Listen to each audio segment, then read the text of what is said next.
Welcome, divine greetings, beautiful kings and queens, friends and family from all over the world. Ooh, I got a special treat for you today. I am so excited and honored to be presenting to you Queen Cynthia Mobley Howell. She is here to share with us today her incredible healing journey and all she's been doing in the world. I am so impressed with this queen. She is incredible. She is a minister. She is an international speaker, an international best-selling author, a transformational coach, a mental health advocate, really helping us to break the stigma around mental health and what it means to heal in a holistic way, mind, body, and spirit.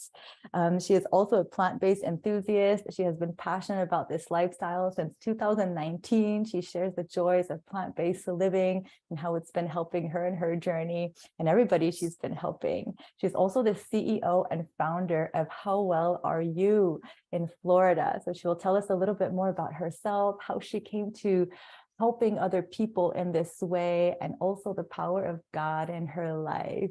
We were talking a little bit earlier about how God is so powerful in bringing us together in these ways to help raise the consciousness of the planet, help us raise our own consciousness. But he is definitely the one, guiding our every way. And I thank him so much for bringing Queen Cynthia to me, and also Queen Sade. A special shout out to Queen Sade for introducing us and for creating this connection. I am so excited to have you here today, Queen Cynthia. Thank you for your time and your energy. We want to know all about you. You also have a special book coming out very soon, so we're going to talk about that. It's called Crazy Didn't Get Me. I can't wait to get my hands on that. And hear more about your powerful journey. So share with us a little bit about yourself, what your journey was like. For me, I love to hear about how somebody transforms themselves. I'm sure you had your fair share of challenges and struggles in your life. So we are an open platform here. We love to hear transformational stories, because oftentimes when we come into this role of a leader, a healer, a powerful speaker, you've probably had a fair share of challenges. So we'd love to hear about how you've overcome and how you came to be this beautiful, bright light for our world today. Oh, you are absolutely amazing, Queen Aline. Thank you so much for having me. I am and shout out again to Sade for connecting us. When I connected with Sade, one of the very first conversations that we had was about who I should be connected with, and you were right there in the top 3. And I'm like, I'm going for it. So I am so humbled and I'm so honored that you would even allow me this opportunity to be able to speak into the world and to speak my truth and to share my journey with regard to mental health, with regard to spiritual health, with regard to physical health. I'm just excited to be here, and I'm just ready to get at it. You properly introduced me, and that's fine. As we go on, I may share some other things about myself, but I think they got the gist. So I'm not one to talk about myself a lot. I want to talk about this journey that I'm on to health and wellness. And as you mentioned before, I embrace a holistic approach to health and wellness. I, in my humble opinion, believe that the spirit, the soul, and the body must be carefully managed in order for us to maintain optimum health. I don't think you can have one without the other. It has to be a balance, as I was sharing with you earlier. If my mental health is good and my physical health is jacked up, then I'm just jacked up. If my spiritual health is good and my mental health is jacked up, I'm jacked up. If my physical health is good and my spiritual health is jacked up, I'm jacked up.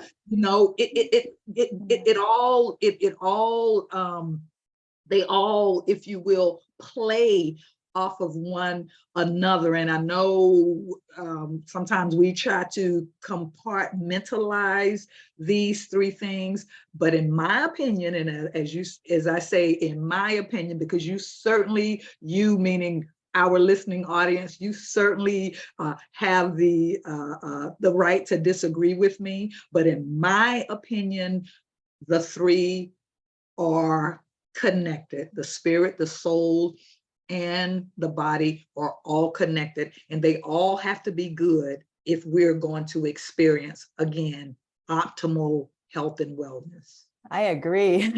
I agree. Mm-hmm. Definitely. Yeah, and so I've always been a very spiritual person because I was raised in a very spiritual environment. You know, my parents, I always say I was drugged. They drugged me to church in the morning. They drugged me to church in the afternoon. They drugged me to church in the evening. They drugged me to church during the week. I was drugged. Me and my siblings, we were drugged. And so I've always been very spiritual. I've always had a God consciousness. And I know people have their ideas about God, yada, yada, yada, but I'm gonna talk about mine because that mine is mine. Yours is yours, mine is mine. I can talk about my experience. I can't talk about anyone else's experience.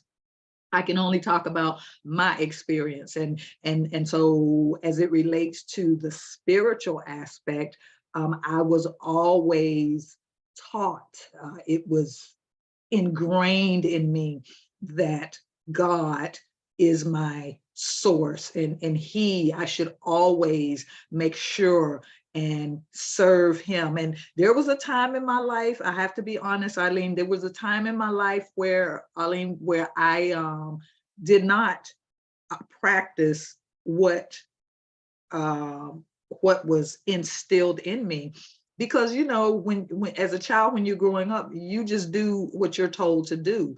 And so while I was young, I did do that. You know, I went to church, I did it all. But when I was old enough to do my own thing, I was like, peace, deuces, I'm out.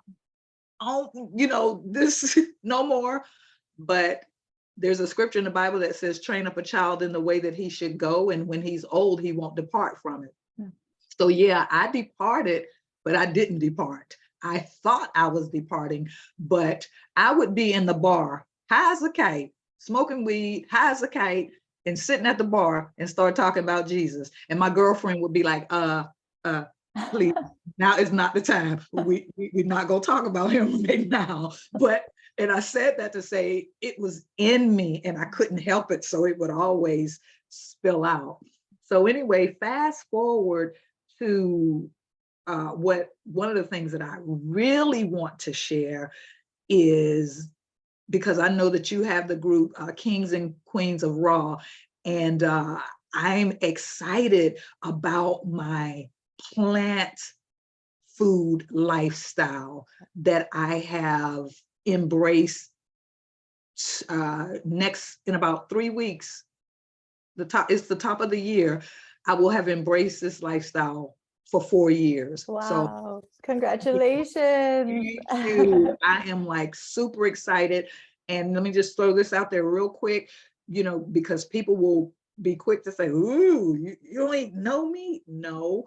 And I started this journey at the age of 59. So it never, you know, you never get too old to make changes. And I've always been very health conscious.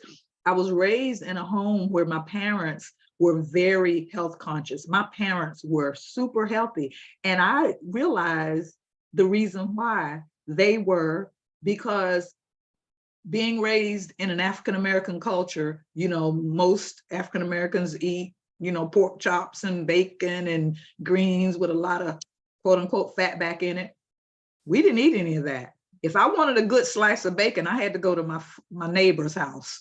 You know, my mama didn't cook with ham hocks and all of that. She didn't. And my parents, when I tell you they were as healthy as horses, when they died, they died. Now, my mom did have Alzheimer's. She suffered from dementia, but she was like 79 years old and still wearing 3-inch heels. And I mean, wearing them And she was very lean. She was very lean. She was very petite, but she was, you could tell she was strong. My daddy, the same. My daddy literally, he was a landscaper. He literally worked until he died. He never retired.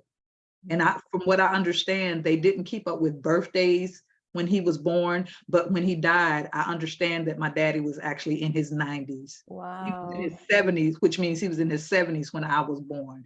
Wow. So I've always been very health conscious, and so it was 2019 when I actually started the plant-based lifestyle. I love to hear this so much. It's really beautiful. And I would love to hear about, your interpretation really of Jesus's message when it comes to health, because there's a lot of people that claim to be religious, spiritual, and, they have their own interpretation of what it means to be healthy. And, some say, oh, the Bible even says that we could eat meat and all of that. But like, to me, God and Jesus are preaching this message of love, they're preaching this message of like, do no harm. Like, that's the message I get. And even if it was mentioned a little bit in the scriptures that it's okay to eat meat, how did it come about for you, this kind of realization that we are, to eat this kind of way, that, he has given us all the fruits and the herb bearing trees and tree yielding seeds and all of that. When was it? How did it happen for you? Did you get an inspiration? Did you hear about it somewhere, or was it God's message? How did you receive that message? Wow, girl, that's a deep question. I love that. I love that question. Let me preface what I'm going to say by saying this first. When you talked about Jesus and his message of love and all of that, as you were saying that, a scripture came to my mind, and I don't know the scripture, but I'm sure you've heard it, and many of our listeners probably have, but it talks about our bodies being a temple. Mm-hmm. And so when you think about your body as a temple, you think of your body, of you preserving. And I know we're going to get out of here because we came from dust, and from dust we're going to return. However, while we are here, I believe that it's God's will that we would take care of our bodies. Many people take better care of their automobiles than they do their bodies. You get oil changes, you put gas, you do all the things that you need to do. You put transmission fluid in it, you put brake fluid in it, because these things cause your body to run, cause the car to run optimally. And when you don't do those things, you're going to suffer the consequences of having to go and see a mechanic. So as it is with our bodies, if we don't put the right things in our bodies, then we are not going to get the right thing coming out of our bodies, if you will. And a lot of people say, well, God said everything he made was good. But in the beginning, I believe, if I'm not mistaken, it was about the fruit bearing trees and the herbs and all of that. I remember a story in the Bible with Daniel, and that's where the 21-day fast originates. You remember that when Daniel, did his, and to paraphrase, they did this fast, and Daniel was like, well, you all eat what you eat for 21 days. I'm going to eat what I eat for 21 days. And then at the end of the 21 days, let's come back together and do an assessment. And so Daniel did his fruit and vegetables or what have you. The other people did their American standard diet. And when they came back together, it was Daniel that had the smooth. So strong.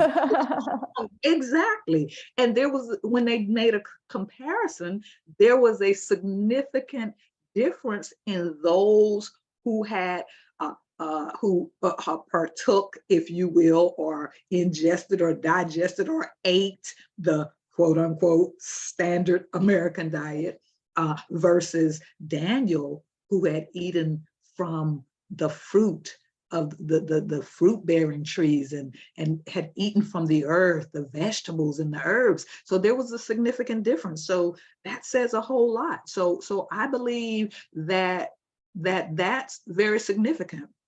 I think about something growing up in the Black church. I grew up in a Pentecostal church, where they believed in laying on of the hands, for healings and all of that. And people would always get in line and, preacher, pray for me, pray for my diabetes. No, we need to pray for your mouth, that you stop putting the wrong stuff in it. you get in the healing line every month. So you need to,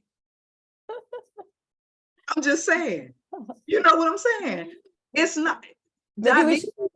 Maybe we should pray for the surrender to listen to God's message. It's not, I think it's a co-creation. Sorry to cut you off, but what you're saying is it's comical, but it's true. It's like God is sending us the messages all the time through people, through information, through different ways, but it's up to us to surrender to that information and to actually do it. It's a co-creation. God can only do for us what we're doing for ourselves too. He needs to see us taking those steps.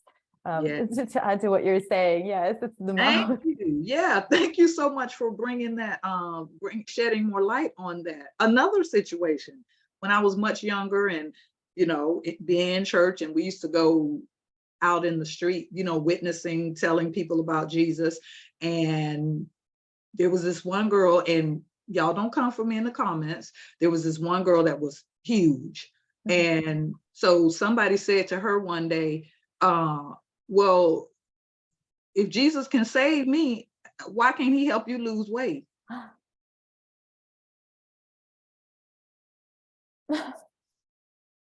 Let that marinate, y'all. So it goes back to what you just said. We work together, him and us, to get this thing done. He has given us the wisdom.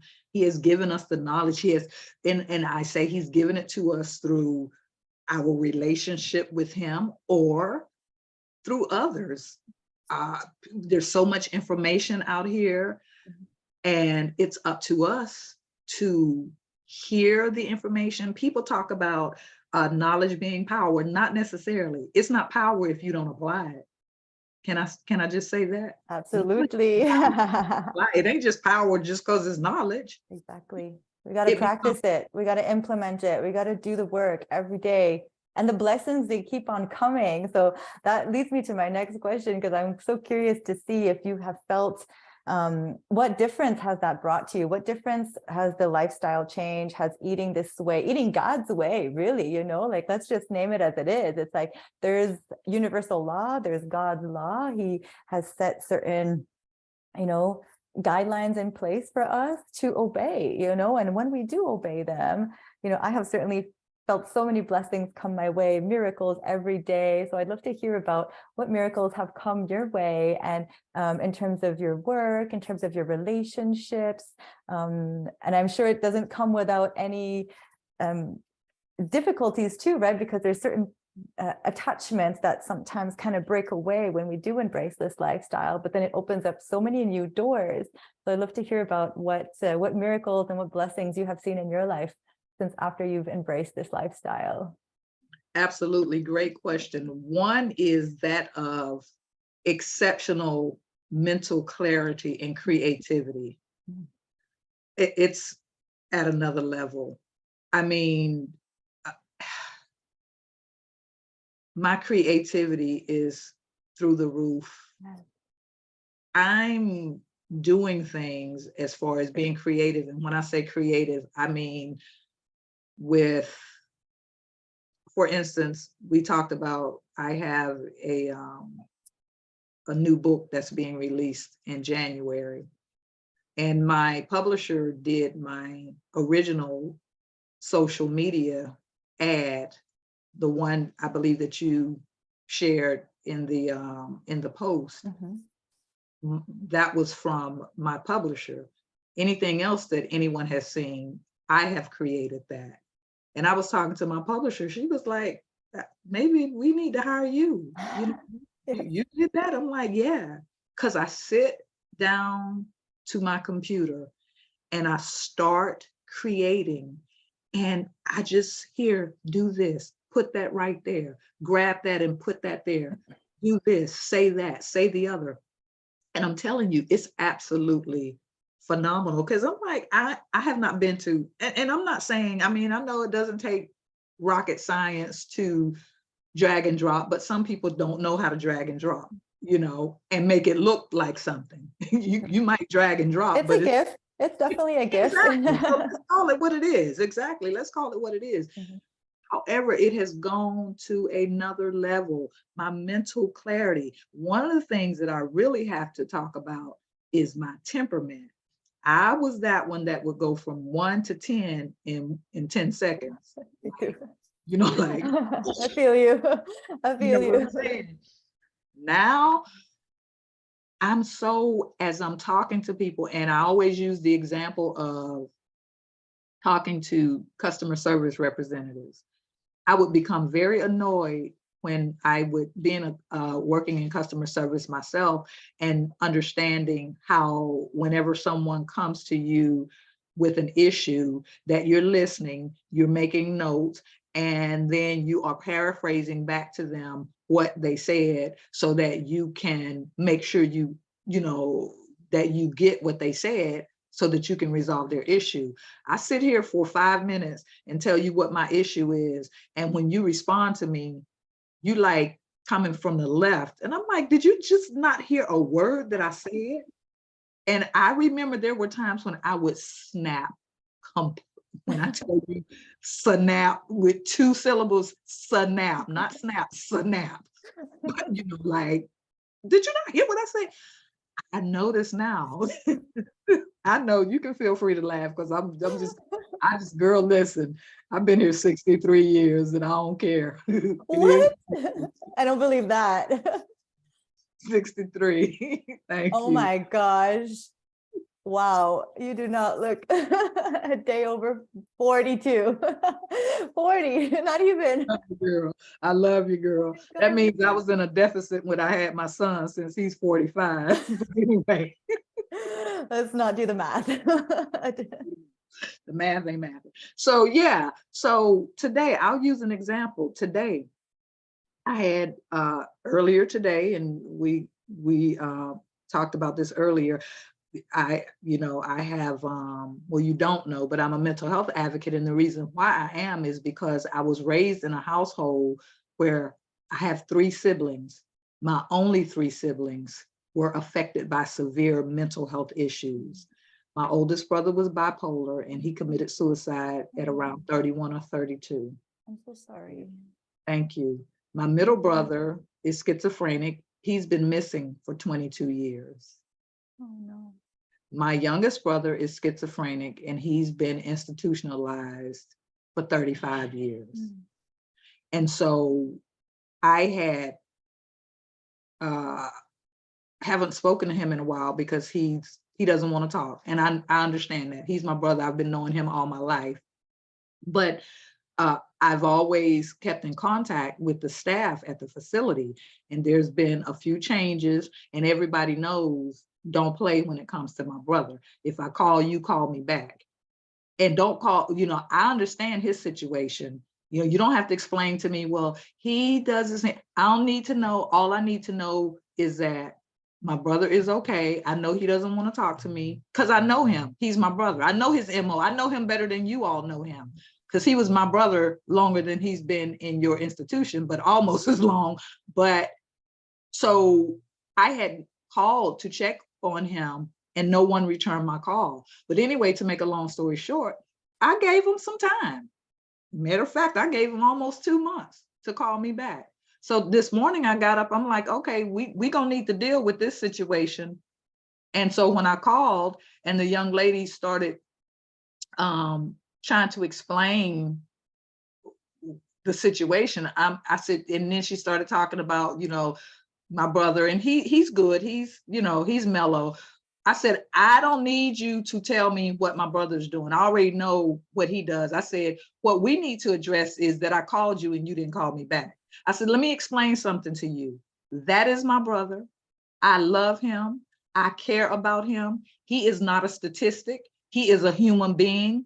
And when I call you, I'm going to need you to call me back. Mm-hmm. And the poor child started crying. And she said she had had a death in her family. And I got real quiet. I listened. Now, in the back of my mind, I'm thinking, that ain't got nothing to do with the Mobleys. But, you know, I was compassionate because I understand.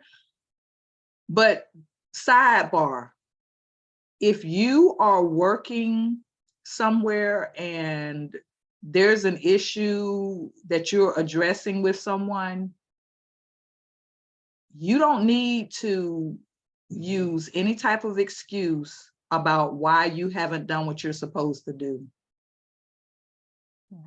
The fact that you had a death in your family has nothing to do with me and my situation. I'm sorry. I was sympathetic and I listened. I got really quiet. I mean, she was like, oh.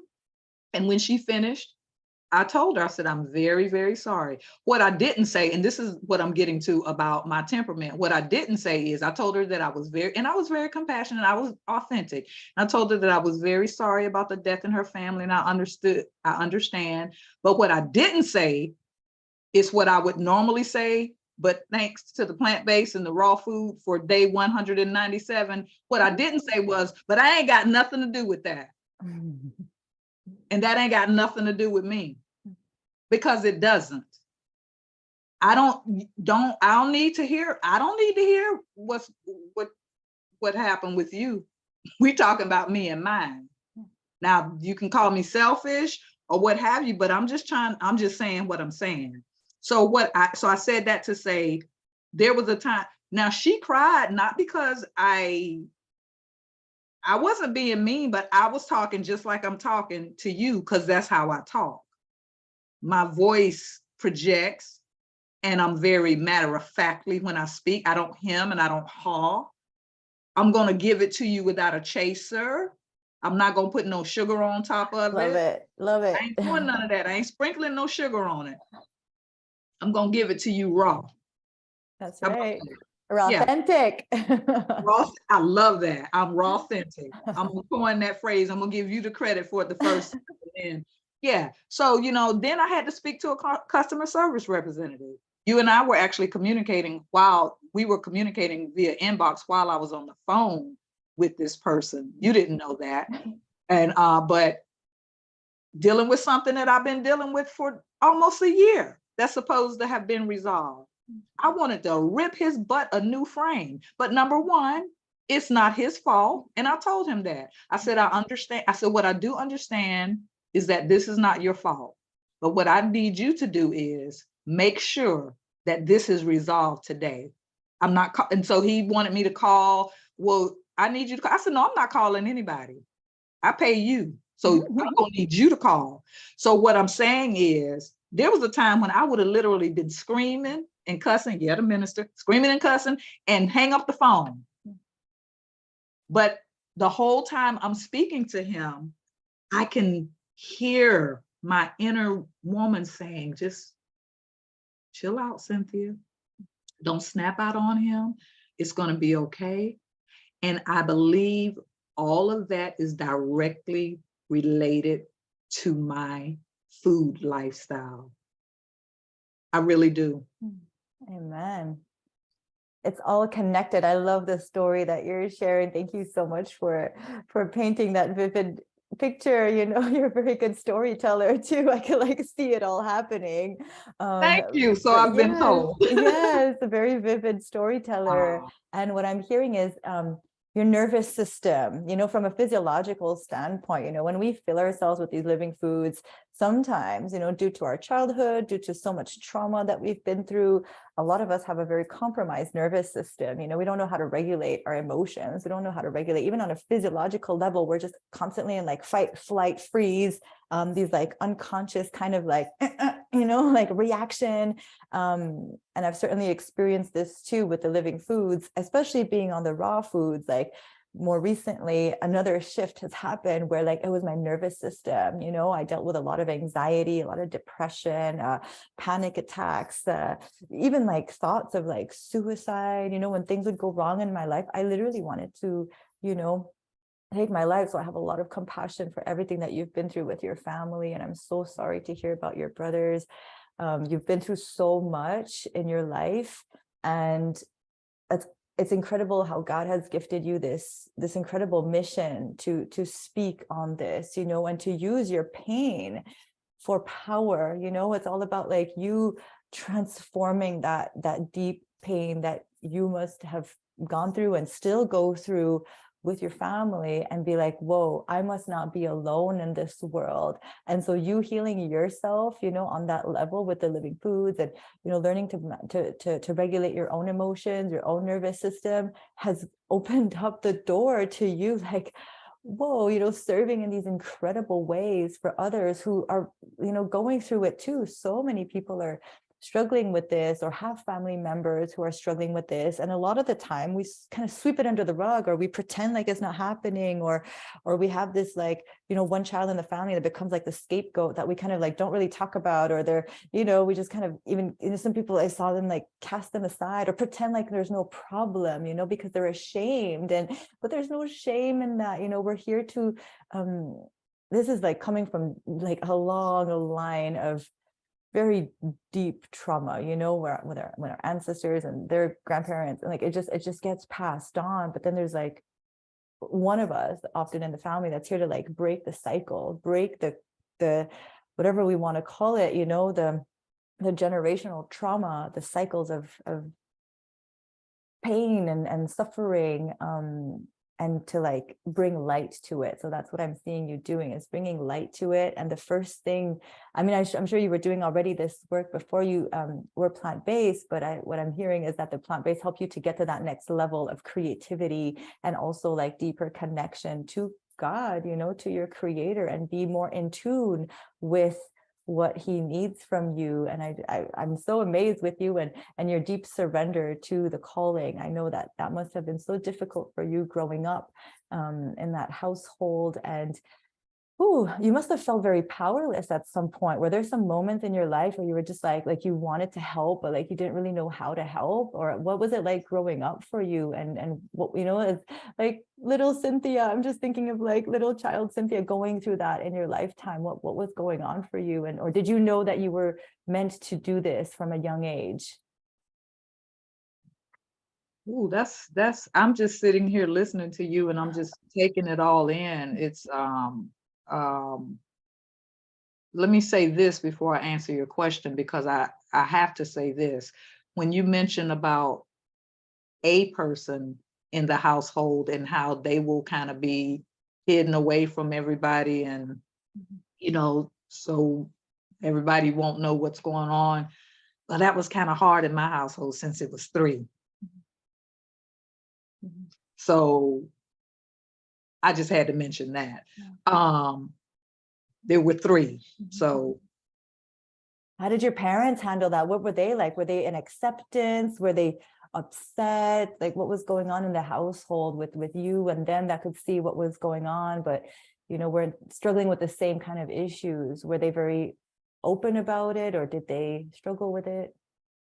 well, to answer your first question about how Yeah. I dealt with it, I've always been a very resilient, for as long as I can remember, a very resilient, it is what it is type of person, even from a child, very outspoken, calling a spade, and getting in trouble because I would say things to adults that children probably shouldn't be saying because I called it as I saw it. Like, y'all stop playing. And so one thing that I remember about myself as a child, and it grew with me, I've always paid attention to things. And if it was quote unquote unpleasant or bad, it kind of just, I didn't, it, it I don't, I didn't let things get to me. Never let things get to me.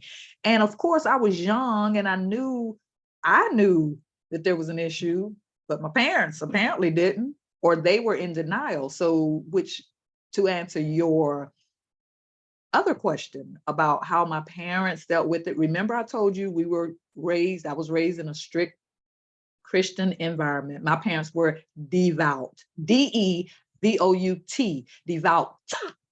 They were devout with emphasis on the T, right? My daddy was a deacon in the church. My mama sang or what have you. And I was raised in a Pentecostal church, and I was raised in an African-American church.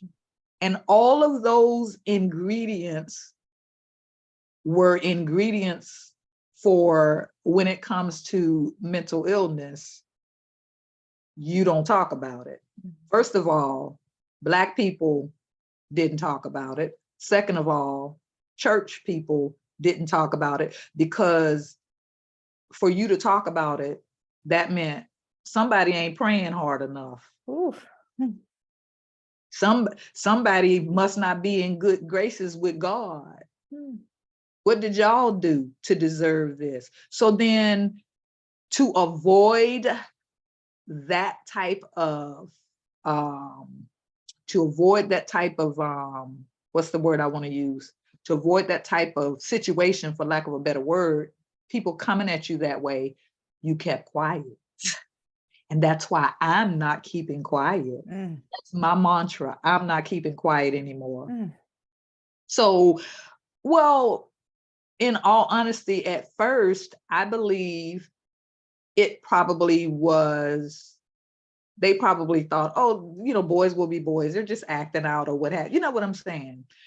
But at some point, you had to recognize that this was unusual. I have an acronym, IDA, IDA, and it's an acronym that God gave me that I believe is helpful when it comes to people understanding when they're dealing with mental health issues. IDA is identify the unusual behavior. If somebody, and you say, well, what is an unusual behavior? Well, if somebody's sleeping too much, not sleeping enough, if you're getting up in the middle of the night, doing stuff, and you hear people talking and there's no one else there, people are not being as social, the anger is like through the roof. There's so many signs. Your family knows you, Aline. They know you. So if you are completely to the left versus just something is a little off about her, but if you have gone completely to the left, then there should be it's time to be concerned. So you identify when the behaviors are unusual, and once you identify the unusual behaviors, then the letter D is for don't deny. Don't say, oh, well, she just going through, oh, she'll be. No, don't deny. Once you see those behaviors, don't deny what you're seeing. They're real and they're not going to go away because you're denying them. Ask me how I know. And then A is for act.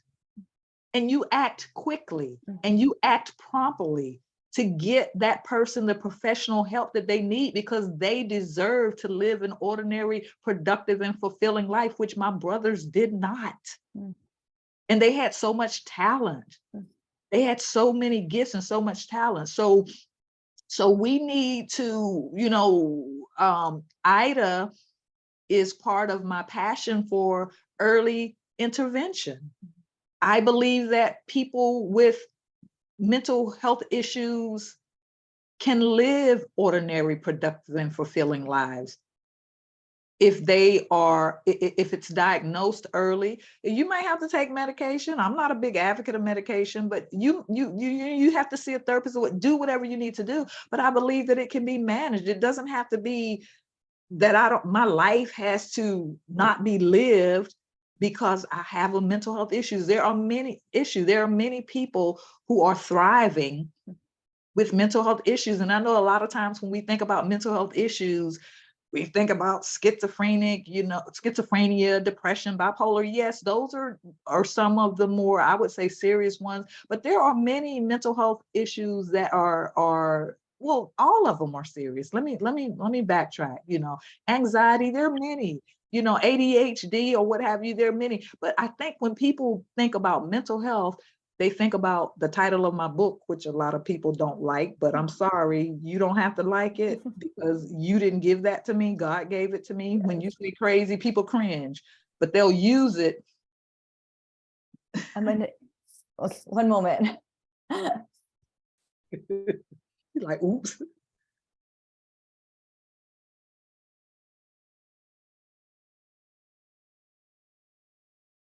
So sorry.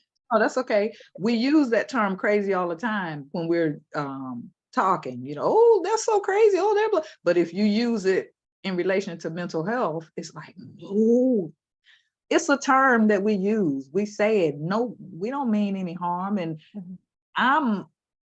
I've been deputized to use that term because I grew up with it and I lived it. So don't tell me not to say it. Yeah. I I lived. think you've earned the right to use any word you wish. Thank you. And sometimes, you got to do what feels comfortable to you and what God gave you, regardless of what other people think, because and sometimes we got to be a little shocking too, and how we get, people's attention, it's like, I think it's a very powerful title, because it's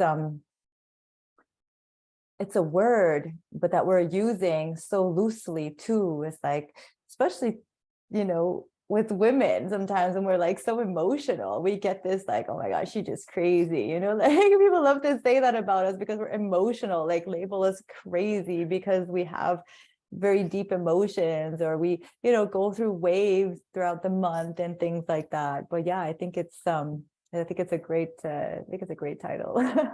Thank you. Yes. So by the time that, my parents kind of realized what was going on and wanted to deal with it, it was a little, I always say it was a little too late.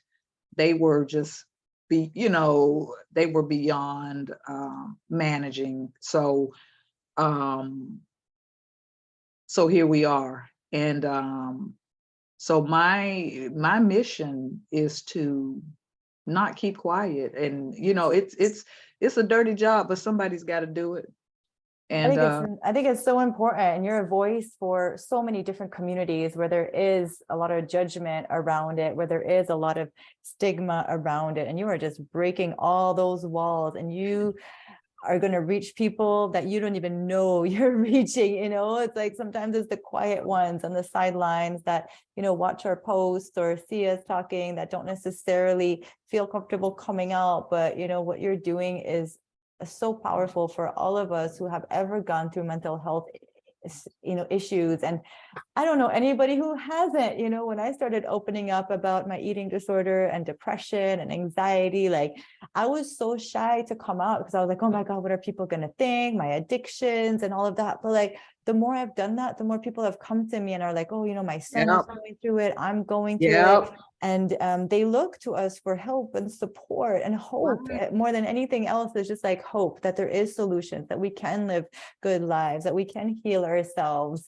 But we got to put those elements together. And we're the ones that almost have to like stand in our truth and be like, this is who I am. This is what I'm going through, and find the strength with communities like this, like what you're building, to really love ourselves as neurodiverse, instead of like labeling us. We're just neurodiverse individuals. We think different. We are different. Like I knew I never fit into a box, but it was like a bad thing. But now I'm like, oh my gosh, this is my gift. I'm so different. I'm weird, and I'm like all these things, and I'm hyper emotional and super sensitive, but like, why is that a bad thing? So getting in touch with like who we are, and using those things that maybe society told us weren't the best to our advantage, using that and growing on our gifts. I never graduated from college. I don't have like a very high, but it's like look at all the people I'm helping, and look at all the people Right. you're helping by being real, by being honest and like speaking out. I had watched this TED Talks. What you remind me of is this woman who has said, recover out loud. I think that was the name of the TED Mm. Talk, and it was called Recover Out Loud. And I was like, oh my gosh, I need to do that. I knew that was a message from God, to start talking about my alcoholism and my drug abuse and all these things. And she just chose to start speaking about her addictions, and it helped her to heal. So everything I'm doing is to, like, first and foremost, to help myself. And then if anybody Right. gets inspired by that, brilliant, but what you're doing is so revolutionary. Thank you. I love it. And we are so vibing because everything that you have said just now is like me. Yeah. Everything. Like, as far as like people coming up to you, people have started coming up to me at my church, because one of the communities that I wanted to reach was to bridge. One of the things that I wanted to do was to bridge that gap between the faith-based and the mental health community. Listen, Jesus and therapy. Okay. Yes. How Amen. about that? How about that? Jesus ain't mad. He ain't intimidated because you talk to a therapist. He gave them the knowledge and that wisdom to be able to help. So Jesus, y'all, Jesus ain't intimidated if you get a therapy. Love Okay. it. All Love right. it. Yeah. And then when you were talking about, I've not been to anybody's college. I've been to the School of Hard Knocks. That's the college I graduated from.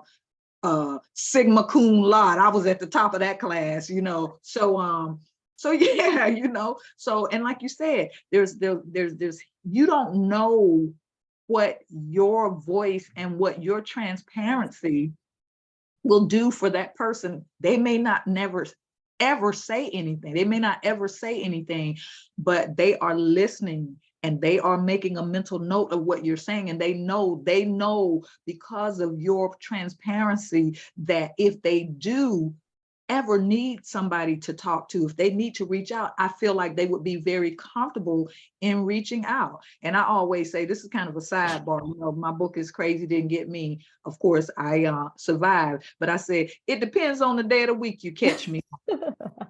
So don't try me. We all got Don't a little try me. crazy. We all got a little cray going on, and come on, everybody. And when you say some people are never going to admit some things. Some people are going to live, we were wearing masks long before the pandemic.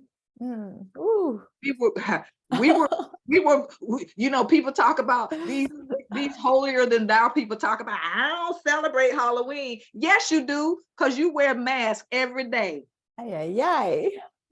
So you do celebrate Halloween. If it's about wearing a mask, you hide, you're trying to be somebody you're not, so yes, you do celebrate Halloween. Wow. You wear your mask every That's day. deep. I got chills when you said that. Oh my Yeah. gosh.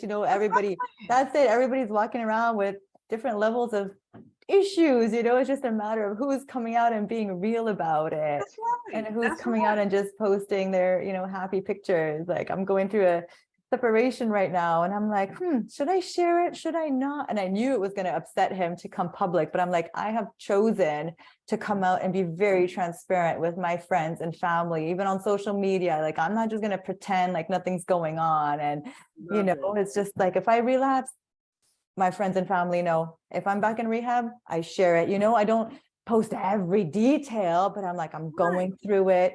I've fallen, I'm getting back up, I'm getting strong again. And that right there, I don't see many people doing that. I don't see many people being like, I'm heartbroken, I'm using again. I mean, in our community, we do. That's one thing about our Kings and Queens community that I love so much, is that we're so open. We're so, honest about, if we had some foods that we, preferred not to have had, and we're going through detox or whatever it may be, we're so loving. And it really changes lives to know that we can have a safe place to come to, to come to you, to come to a therapist. It's like that permission, that permission piece to, I got a lot of help. I have a life coach, I have a therapist, I'm doing hypnotherapy, I've done lots of plant medicines. Like, those are all things that God sent to me. Like, God is amazing. And through the prayer and meditation and the fasting and all that, he sends me earth angels such as yourself. You know, he sends me the solutions in so many different forms. So it's not just about sitting in our room and praying and reading the Bible. It's like,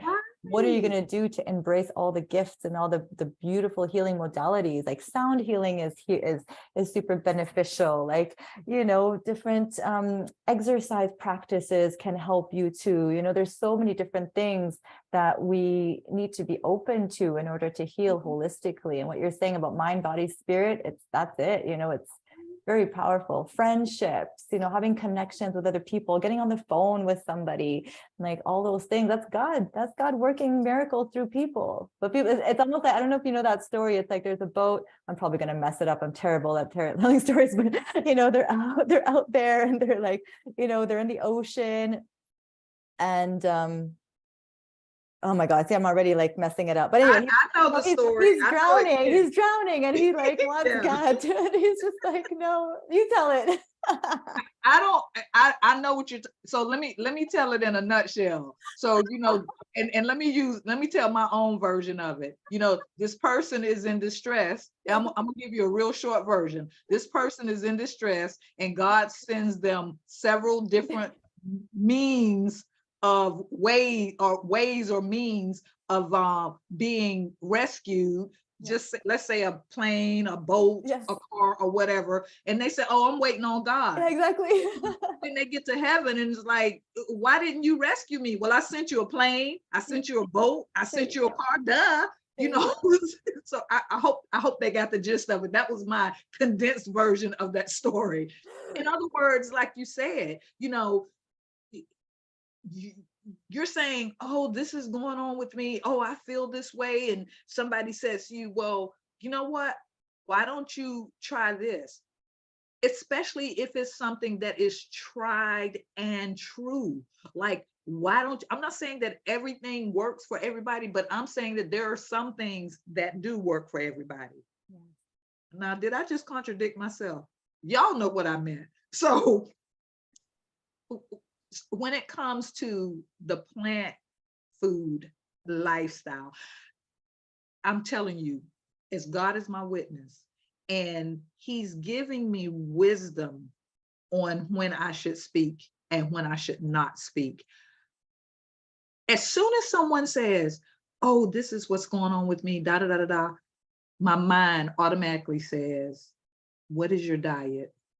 What are you eating? I don't say it to them yet or to everybody. Some people I have said it to, but you know, you have to be very careful because don't be messing with people's chicken and stuff. People get so upset. Ooh, so I'm like, I ain't trying to mess with nobody's chicken and pork chops. Nah, I ain't. I'm just saying what's working for me. Yeah. You know what I'm saying? Yeah. And so yeah, so God has given us. You say you waiting on God. No, baby. God is waiting on you. Ooh. He's already given you. He's given us, he says that he's given us everything that pertains to life and godliness. Exactly. He's already given it to us. Mm-hmm. So you ain't waiting on him. Mm-hmm. Newsflash. He's waiting on you. He's waiting on you. Ooh. Waiting on you to take the knowledge that has been provided. My people perish for lack of knowledge, He's waiting for you to get the knowledge and then to take that knowledge and to implement what it is you have learned, to make application, to apply. Again, as I said before, knowledge isn't power if you're not using it. So he's given us everything that we need. He's given us everything that we need. But oftentimes when you start coming for people to change the way that they do certain things, you have some people that's automatically, no. But then you have other people that will say, I think I'm gonna give that a try. So I ain't browbeating, I ain't dragging you. I am not casting my pearls to the swine. Mm-hmm. I'm gonna put it out there. Look at me. Look at my skin. Mm-hmm. Look at my vibrancy. look at me, Yeah. lost 40 pounds. Yes. Look at me. Wow. Yeah, look at me. I don't do supplements. I'm good. I know when I go see my doctor in April, she's going to tell me, "Oh, you're vitamin B12 deficient. Oh, you're whatever." I may be deficient, but it is not affecting me. Mhm. Get that? Sure, I'm going to be deficient because I may not be getting it the way that I need to be getting it right now. So it's going to show, my blood work is going to show a deficiency, but because I'm a rebel with the cause, yes, I'm deficient, but my mind is real good. My body feels real good. So if I'm deficient in it, I should be showing signs of being deficient. And it's based on what? You know what I mean? We're not Based on basing it what? on, we're basing it on people that are consuming a certain way of food. Even I don't even believe in those tests. I don't even believe in, getting tested or none of that no more. It's like our I might need body. to come over your side. Just don't get. Yeah, your feeling, your body, your energy level is the true test of how something is working, and you can adjust. If sometimes some things feel certain, good, sometimes they might not, but like your body and being in tune with your body, and the cleaner we get, right, the more in tune we are with our body. Yes. So I don't know, I go with how I'm feeling too, and you are a true testimony of this lifestyle. Look at you. If somebody's not inspired by you, I don't know what's going to do it for them. But Thank also, you. I look at us as planters and farmers. We're Mhm. growers. Not everybody's ready to change at the same time, but we shouldn't stop ourselves from speaking truth. And I encourage you to speak your truth when you feel it, because that's God too speaking through you. We have a responsibility to one another. And of course, there's a time, a place for everything. But when you're Absolutely. feeling that, we it's like using our spiritual authority in a way, in a sense that will help people. Like, we've come as teachers, and we have to know that and not be shy about saying things as they are. And you've definitely inspired me to do that more as well, because I'm a little shy too. Like, oh, I don't want to hurt their feelings. I don't want to upset them. I still want to be friends with them. But like, at the end of the day, we're here to help them. Maybe we don't need to repeat the same thing 20 times if they don't want to change, but we Exactly. definitely are here to plant seeds, and maybe That's right. they'll remember you. Like, I remember this first woman, and very lovingly, I used to work at this coffee shop, and she had blue hair. She was a heavy metal singer, and she used to come every day. Alisa Gluz, I will always remember her. And she came in and she ordered a soy latte. And I used to ask her, I was like, why do you order soy? Why don't you drink milk? And I was like 19 or 20 at the time. She says, well, I'm vegan, I don't drink dairy. And I was like, oh, how strange, but I Yeah. wasn't ready to change at the time. But I never forgot this woman who every day came in and ordered a soy latte. And to this day, that was like a seed that was planted in me, that's even possible, that she didn't eat animals and she didn't drink milk and all that. So you don't know whose seed you will be that will blossom, down the line into a beautiful tree. So that's what we're here to do, is plant seeds and just share our own journey. And I think that's the best way to do it, through our own vibration, through our own frequency being heightened. And then people are just like, whoa, well, I want what you have. I walk around with my daughter too, and they're like, that's your daughter? Like, yeah. She's like tall like me. They're like, no, that's not your daughter. Like, that's my Sister. daughter, They're like, what? I'm like, I'm 40, like what? So Wow. we have this youthfulness about us that happens, just like how you have. I couldn't believe it when you told me your son, how old he was. I was like, what? I was like trying to do the math. I'm like, no way, because that's what the living foods does. It helps us to youthen, to become our most youthful selves, our most almost like childlike self too, which is how we enter the kingdom of Yeah. heaven, is to like, Come on, girl. become like children again. And we're playing here. Like, this interview is so much fun to me. And it's just like, how can I play and at the same time share God's message? So this is so beautiful, and you have such a beautiful spirit. You do And I'd too. love to hear a little bit more about your book. Tell us a little bit about this book. I mean, I've so many friends of mine are like, oh, we should write books, and like a lot of people have this wanting to write. Like, maybe you can inspire us to. You've done it from the dream to the process, which probably was very difficult, and to the completion of it, where it's coming out now on January 16th. It is available for pre-orders if you'd like. I'll put put your website in the comments as well. But tell us a little bit about what that process was like and how you came to completing a book. That's incredible. Yeah. So when I, experienced what I experienced in my family, and I became like a young adult, like in my 20s, and I would like make a joke out of it and say, I'm gonna write a book. Somebody's got to hear about what happened in that house. I'm gonna write a book one day. Just laughing about it. And I think I put it in one of my posts recently. It actually was a self-fulfilling prophecy because, well, God already knew that I was going to do it, but I didn't.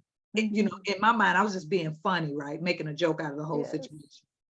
So in 2016, I actually started writing the book in, I think 2015 or 2016. I can't remember. Because as a matter of fact, before it became as popular as it is now to talk about mental health, because it became very talked about since the pandemic.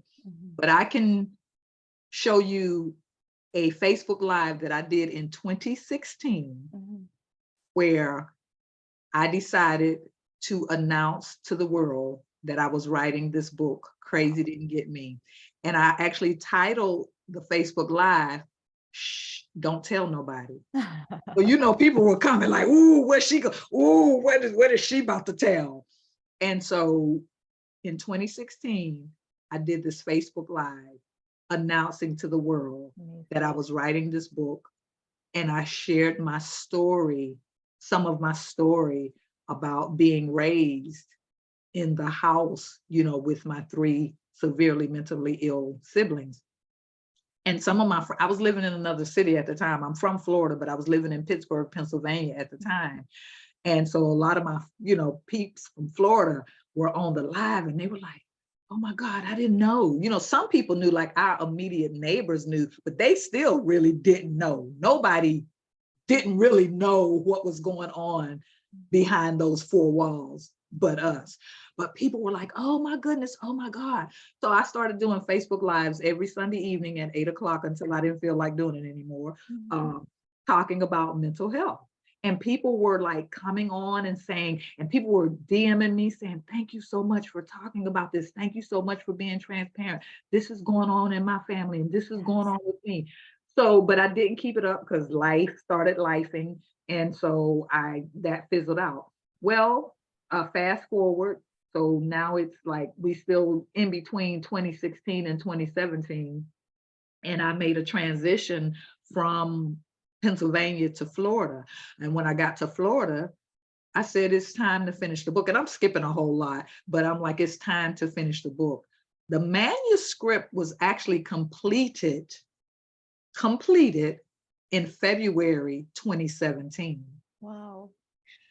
The process, there were times, Queen, when I would be typing something that had happened, and it was one of those moments, I would literally have to push back from the computer and just like go there, just break down. Like, did this ish really happen? Yeah, it did. It did. Like, it was almost like I was having an out of body experience. Like, this happened? Yes, Cynthia, you're not making it up. It did. So I've always been a writer. So in all fairness to people who, people say, just write the book. Yeah, I agree, but I have to admit I had an advantage because I've always been a writer. Always been a writer. I remember when I was in high school and we had to do a research paper. A research paper, you know what that is, right? That means you research, you use the encyclopedia. Back in the day, there was no Google, there was no internet. We used encyclopedias and reference all types of books. You research. So that was probably about a 2-3 week process, because you would have to do the research and then your paper would be due maybe like 2 or 3 weeks later. I would do a research paper overnight and get an A. So in all fairness, to everybody else, I've always been a writer. So the writing itself, just being able to write and articulate what I wanted to say was not hard for me. It was the discipline of wanting to keep going. Like, I'm tired. I don't feel like writing another word. I can't do no, but I remember that I had a talk with God, and I was talking to him about some things and asking him some questions about some things. And yes, you can ask God questions. For all of you out there that are of the misnomer, don't question God. Excuse me, God ain't fragile. He ain't intimidated, again, and he ain't fragile. He's God. You think he gonna trip because you ask him a question? Okay, if you need an answer, I'm just saying. Do you I think ask him a lot of questions. Yeah, you think God is gonna be like, excuse me, I'm God. Don't be asking me no questions. How dare you? Now, I think it's important that we approach him reverently, which, can I be honest? I've had moments when I didn't approach him so reverently. I think that might help. But the thing about it is, if you're going to come to God like ratchet, because he's God and he knows everything, but he already knew that anyway. You can't shock God, right? You can't shock God because he's all knowing. Why we be tripping when it comes to God? Like, he already know. He already know what you're going to say before you say it. He already knows what you're going to do before you do it. So stop tripping, okay? Just talk to him. We make God so like he's so mystical and he's so no, he's cool. God is cool. I mean, me and God cool. I don't know about that. Me and God cool. We cool. We cool. You know what I'm saying? Hey, because if God would strike you down for certain stuff like people say he would, baby, I shouldn't have been here these 63 years. I should have been gone about 60 years ago. But anyway, so the process, the writing itself was not a task because I knew what happened. I knew my story. I know my story. I know what happened. The task for me was keeping at it, staying at it, because you get tired. You get weary and you're just like, I don't feel like it. But I knew that I had to do this. So I finished. My goal was to finish the manuscript in 2017. I said, now, I know I'm going through changes. I don't feel like it some days, but I set a goal and I said, come hell or high water, 2017, I'm going to finish this manuscript and I'm going to get this book published. Well, I did finish the manuscript in 2017. The goal was to go forth with the publishing, but that did not happen for various reasons. But here we are today. And so I would say to anyone that wants to publish, I don't care if it's a Lachey Taylor, if it's an ebook of recipes, if it's about mental illness, if it's about surviving alcoholism, if it's about surviving bulimia, if it's about surviving divorce, if it's about surviving domestic violence. What is the key element in the whole situation? You lived it. That it's your story. So or you, Lachey Taylor, you're coming up with all these great recipes. So what's so hard about putting it down? Why do we make it so hard? It is really not hard. Just write. What did Nike say? Just do it. Do it. Just do it. And yes, you are gonna have brain freezes. You're gonna have those days when you just don't feel like writing. And so what? Have the day, don't write. But this was the thing, this was what got on my nerves. When I thought I was done with the manuscript, and of course I went back and I just kept changing and, oh, let me add this. And something that my publisher said to me when I finally got it to the publisher, she said, even after the book is published, you're going to read it and see things that you could have, so it's never ending. It's really never ending. And when I did my final edit before I took it to the publisher, I was like, "Ooh, finally, thank God, I don't have to look at this book no more. I'm done." And then she was like, "Well, you need to." I'm like, Oh no. yeah. But then guess what? It is still, I haven't gotten it back from the editor yet. So there might be more. But so all I'm saying is that just do it. Something that I read that someone said, a theologian said, because I am a minister and I have to write sermons. And this is what he said: if you're eating, I'm sorry. He said, just vomit on the paper and then clean it up. Does that make sense? Love it. Just write. Just don't try to, make it make sense and worry about punctuation and how it sounds and all. Just vomit on the paper and then clean it up. That is some brilliant advice that will certainly help us all. Definitely helps me because I've, been wanting to write a book for so long, and I feel God wanting me to do that. And there's just so much resistance, right? There's so much like excuses that I can make for myself. And I know I'm not alone in this of like, oh, I don't have time, or or I'm not a good writer, or how am I gonna, publish it, and like all these stories that we tell ourselves. But I really feel like, exactly like you said, you have it written, and the time it takes is the time it takes, like everything in perfect timing. And it's just incredible that you have really pushed through those challenging moments, because yeah, it's difficult to write a book. It does take discipline, it does take work, it does take focus. But when you have something to do for the world, and you're doing it, and this is going to change so many lives. I'm about to order mine. I'm so excited. Thank you. So Yeah, because excited. thank you. I am too, and thank you so much. When I speaking of the discipline and the focus, when I knew what I needed to do, it's like the phone's going off, the social media is going, I ain't got time for that. You know what I'm saying? I can always get back to that. But we can't be distracted. Whoever's calling, they'll call back. Trust me, they'll call back. It's not an emergency. And so you have to just shut the world out. When I would go into my zone, I shut the world out. I was, living with my roommate when I actually finished the manuscript, and I let her know. I said, listen, this is what I'm doing. Don't bother. Leave me alone. Like the babies, like the little kids say, the little babies, they say, leave me alone. Like, yeah, leave me alone, because I'm on a mission.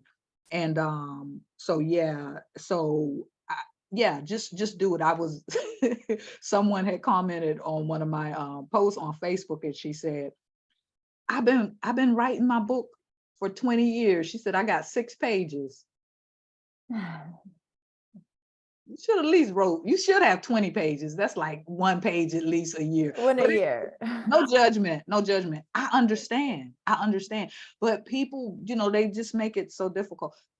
Again, in my opinion, the difficult part is the focus and the discipline.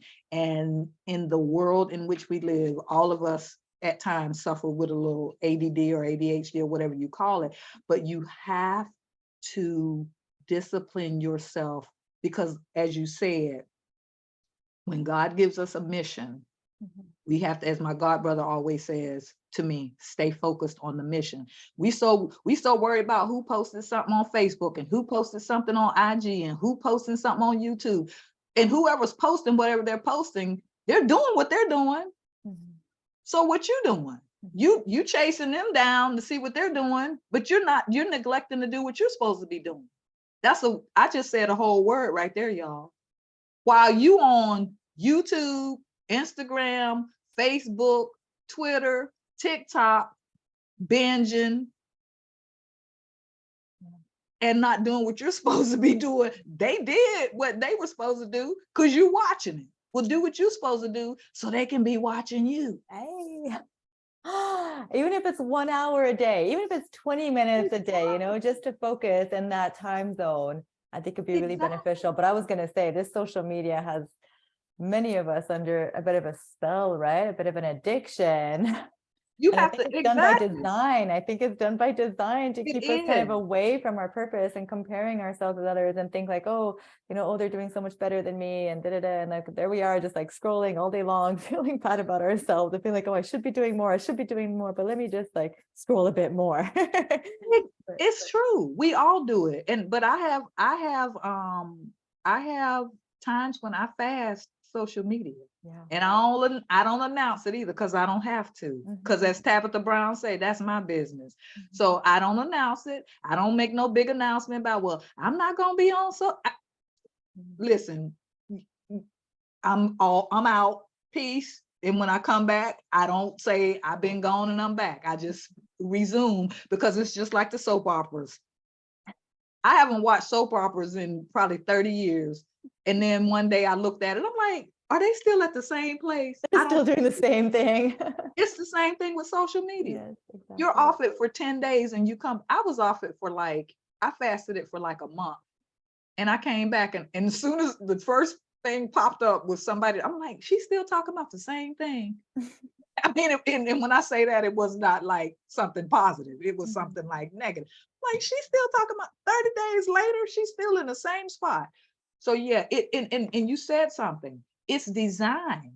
I believe that it's designed to do exactly what it's doing, taking us away, from our purpose and causing us to keep looking at other people and comparing ourselves with them. And honey, with Facebook, I call it fake, FAKE book. Because because a lot of that stuff is fake. Because we don't tell it, and I understand it's social media.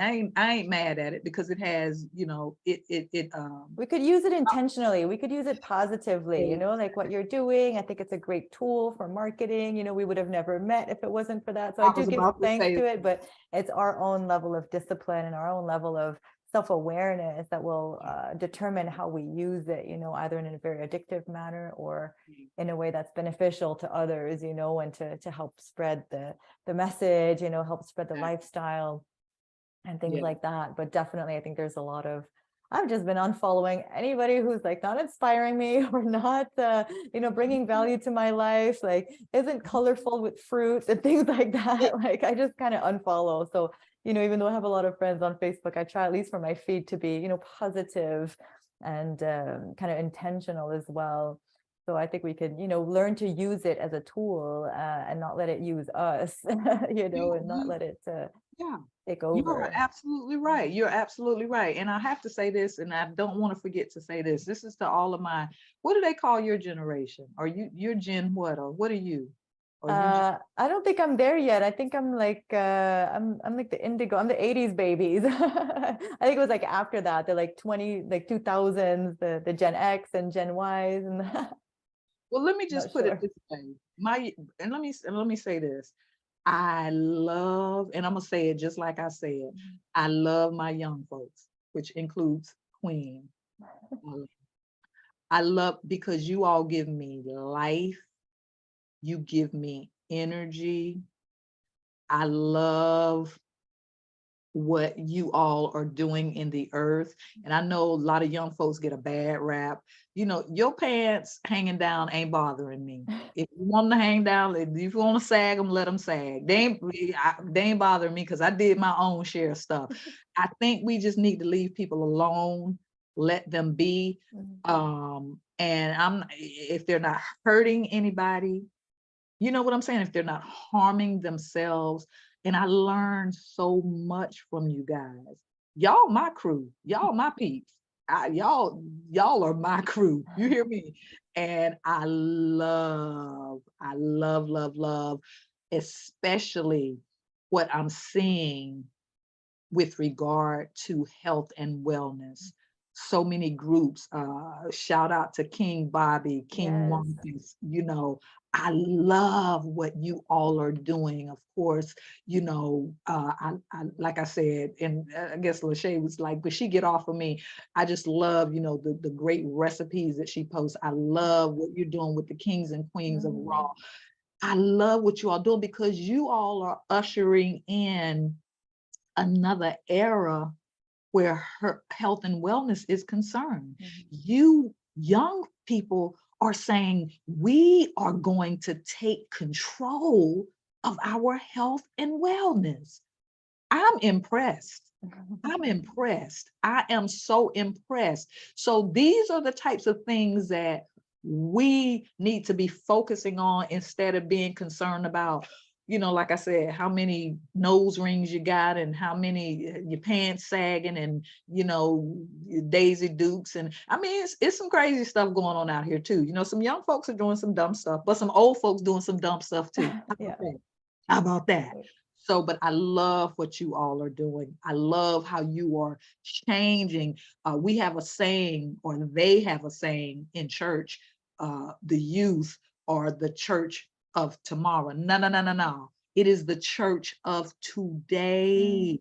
Yeah. Because something that my pastor who came to my church as my pastor when I was about 13 or 14 years old. And he passed a few years ago, and we would always communicate. And one day we were talking and I said, thank you so much. He was much older than me. I said, I just thank you. I said, I love talking to you. I said, you have so much wisdom. And he always called me daughter. And he said this to me, and I will never forget it.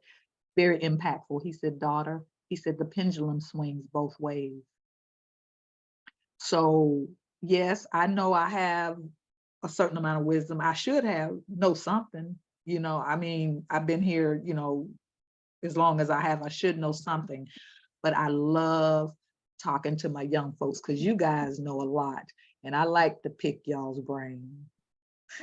Thank you so much. That's very sweet of you. I think there's literally, no age in this lifetime. I think we all come, some of us are older souls, some of us are younger souls, but, I've spoken to some very awakened young people, at like 19, 20 years old. I could think of like Queen Shelley. I just spoke to, she's 18 years old and she's like already awakened, already on the fruits, already, not in that vibration of wanting to drink and party and like, whoa, King Cameron too, who came on with King Bobby the other day. Cameron's like 23 years old, he's already on the fruit. Like that's some very ancient souls, that are coming in and just awakening so young, because we have a big work to do on this planet at this time. A lot of us have come and we know we're here for a mission. Some of us, awaken at a certain age. It's all good. My dad, he went plant-based at the age of 60, 59, 60, something like that. Yeah. And how old is he now? He's 68 years old. He's turning 68 in December. Yeah, he just turned 68 He actually. just turned, yeah, I remember. Yes. So he's like, a shining example of we could change at any age, it doesn't matter. But once we get it, and we jump on board with like, okay, how can I serve? And that's the amazing thing with a lot of us, is that we've gotten that calling right away of like, oh my God, I want everybody to feel how good this feels. King Bobby starting these challenges and getting people on the fruit and getting excited about the lifestyle. And he hasn't even been in it for a year. He's watching right now, and this is like the power of the fruit, the power of the transformation. It's like, it hasn't been a year and he's already coaching people, already like creating this whole movement. I am so impressed. Queen Sade too, who has her love yourself to health community. Like we are all shining so bright together, and we all have a special gift to share. We all have our special talent. Queen Lachey, you were mentioning her, she's so amazing, through her food, through her presentation. She's like getting people interested in what this is, raw food, like what are you doing, so she's tapping into her gifts too. We're all raising up and giving each other so much energy and giving each other so much encouragement to like, hey, keep on going, and if that's all I can do for people, like I've done my job here. To like believe in yourself, that your own gifts are worth sharing, and people want to hear it. People want to see you shine. People want to see you do good. And from that place, and other people are going to hate. There's always going to be those haters. You got to like not worry about them. You got to keep shining your light and keep doing you. Even people, there's always going to be the naysayers, the ones that like try to crush your dreams, and you don't want them around. But just you got to like kind of tune them out too. You got to be like hyper focused and not listen to too much of the noise, as much the good as the bad sometimes, because we got to like stay humble through it all. So people could praise you, okay, like I'm still staying humble, I'm still staying focused. That's Because then right. if somebody comes in and is like, you're terrible, and why are you doing this? And you're gonna just keep going like left and right with whatever people's opinions are. So, we got to surround ourselves with the ones who fan our flames and the ones who like really encourage us, no matter what age. I have friends of all ages. You can see, like, I got friends that are very young, and I have friends that are in their 80s and 90s, like I got friends in all different walks of life. And it's just, we're all here to heal ourselves, and we're all here to walk each other home. And we all have a special gift to share. And that's what you're showing us, through trials and tribulations. You could, like the lotus, right? It's like coming from those muddy waters, those like, oh my goodness, like you could have ended up like God knows where, like you could have totally taken that into yourself and like self-destructed and been so like consumed with pain and grief and all these emotions. But like you have come out of literally the muddiest waters and like bloomed into the most beautiful lotus flower. And it's incredible to even witness your transformation and be part of your journey. It's really inspiring. Thank you. To God be the glory. And I will say this one last thing, because I know we're winding down. I really want to speak to my queens 60 plus. You can do this. Yeah. You can do it. I started my plant-based journey at 59. Ooh. My raw journey 197 days ago. I haven't looked back. I've been raw 197 days, and I feel absolutely amazing. My confidence is through the roof. I think she's I'm not sure if she's in our group or not, but there's this one young lady, her name is Tanya Schultz or something like that. She saw me on Jillian. I was on Jillian Berry, and she saw me, and she said, I love it. When I told her, I said, you can't tell me nothing. So that's my new saying. Right. You can't tell me nothing.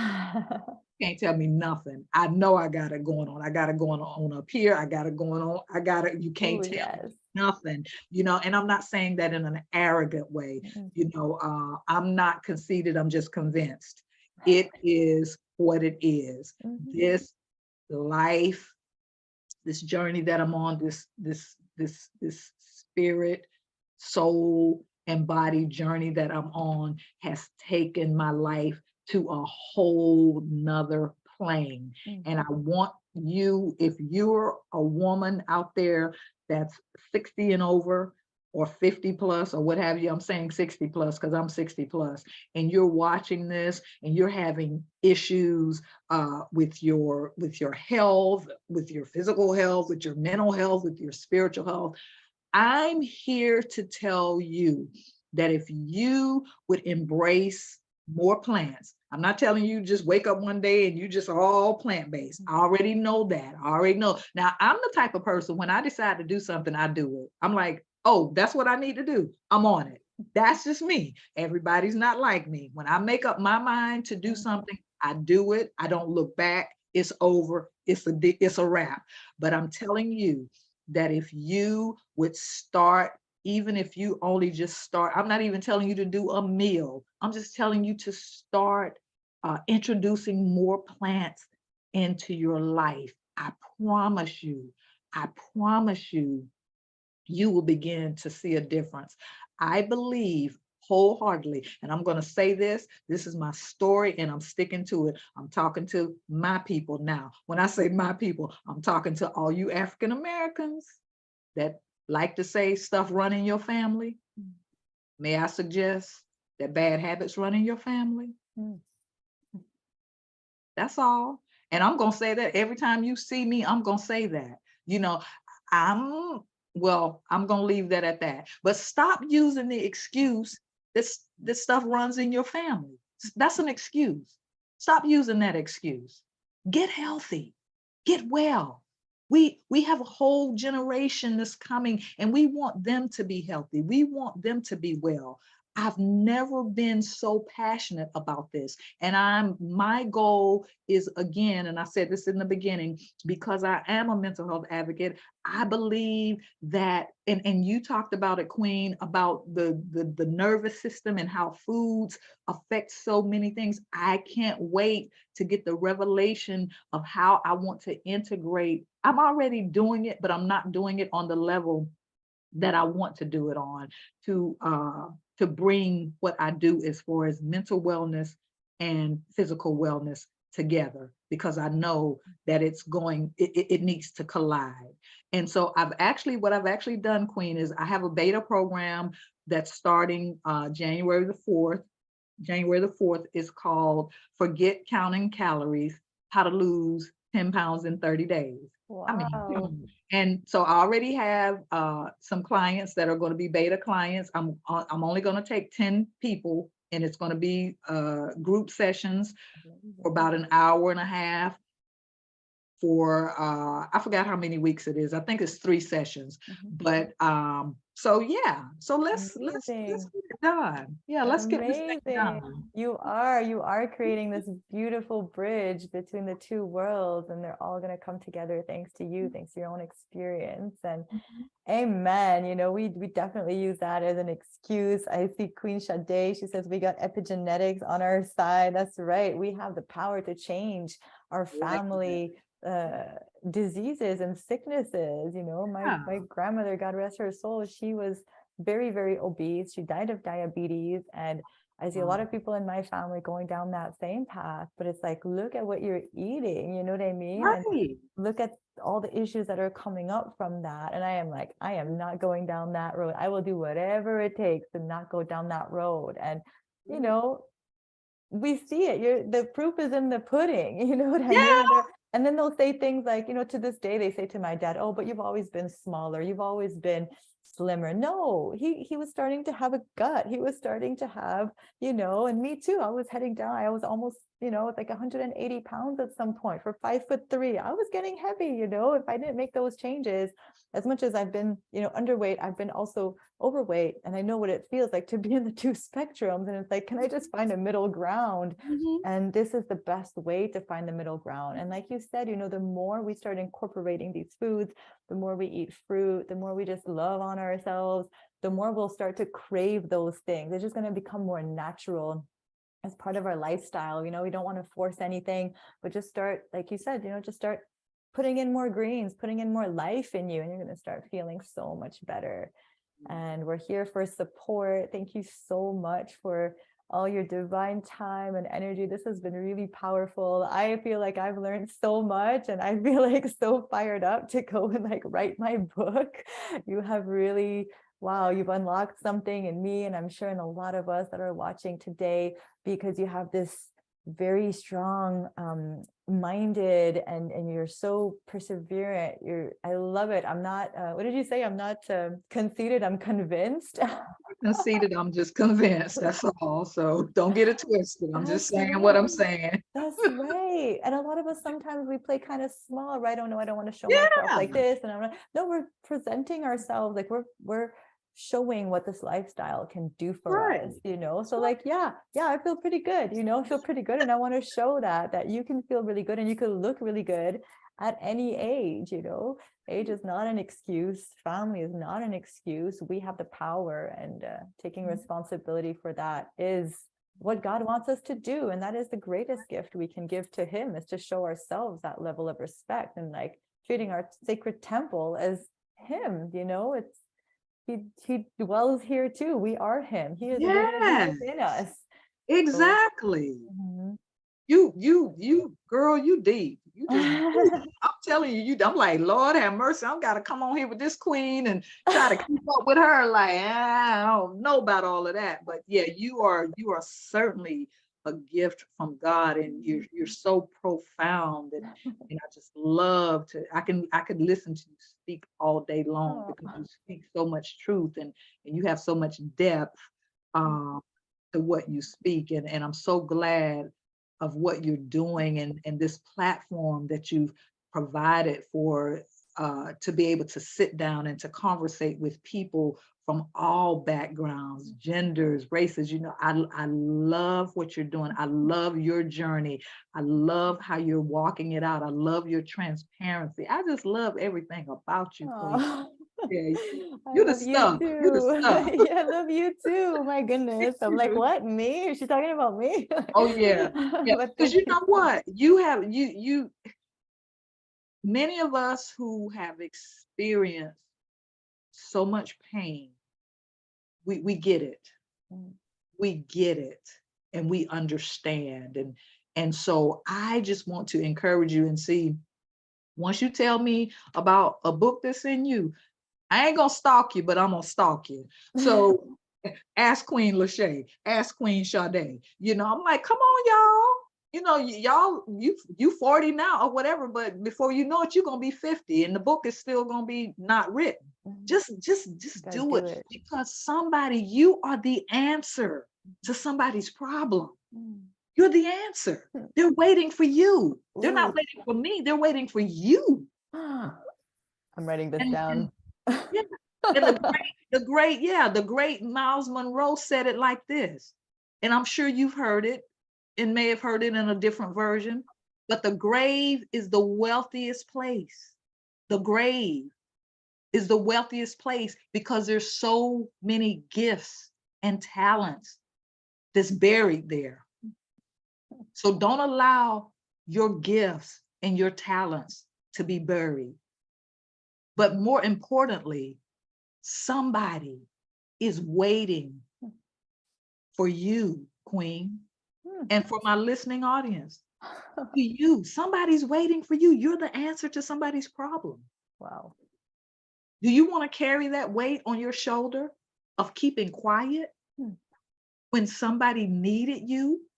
We can't speak to everybody on a personal note, but from our experiences, we can't use any excuse now. We have the internet, we got social media, so you can't say you don't have a platform, because you do. So you are the answer to somebody's problem. Make sure you walk in your purpose and you walk out your purpose. Walk in it and walk it out, because you're going to have to answer to somebody bigger than me if you don't. Just saying. Queen, you are deep. You are on a whole other level. Love it. Love it. I'm trying to get to your levels and I needed this so much. You are a powerful mentor, a powerful speaker. You speak life into us. You help us believe in ourselves and rise above whatever limitations we may have put upon ourselves or someone else may have put upon us, to really truly go into only hearing God's message. And you are God's message. You speak God's word into us. I love your relationship with him. I love the fun you have with this. And it's this has really changed my life in so many ways. And I cannot thank you enough for coming on today. And I wish you all the best in your book launch. And I'm here for support. If you ever need anything at all, we are sisters and connected for life. And I thank you so much for everything that you share and all the confidence you shine within yourself, and helps us to have permission to shine our own confidence forward.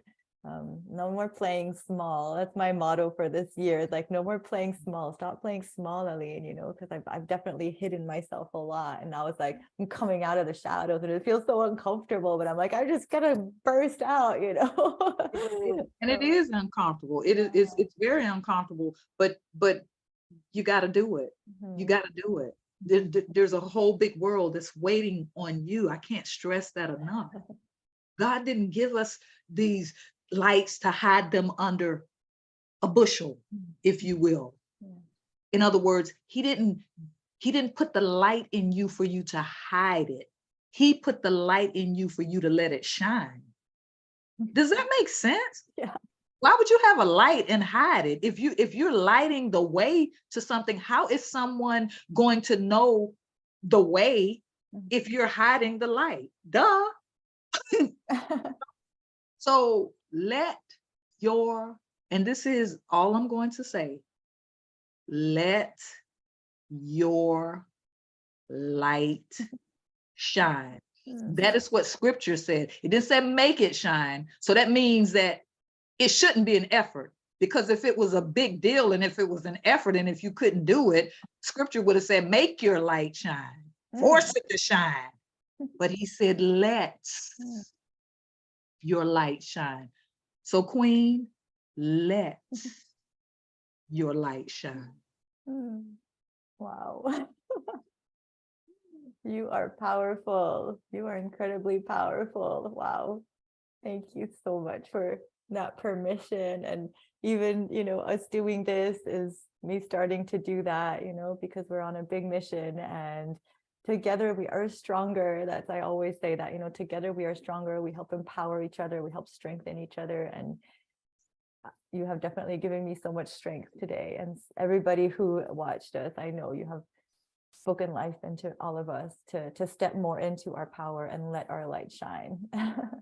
Like, our job is to remove those layers, that we built around our heart, built around our love, around the light. But it's like, just break that all and let it be. So you are an incredible sister, an incredible light and teacher. And I cannot thank you enough for coming on today. Thank you, God, for bringing us together, and to everybody who joined us today from near or far, either on the live or on the replay. Sending you all so much love. And yeah, from the bottom of my heart, thank you so much. I'm about to go cry right now. Thank you for having me. Thank you for having me. I can't say anything else because I'll say something else. Thank you for having me. It's been a privilege. Okay. Likewise, the pendulum swings both ways. Thank you so much. All right, we will speak again soon. Bye.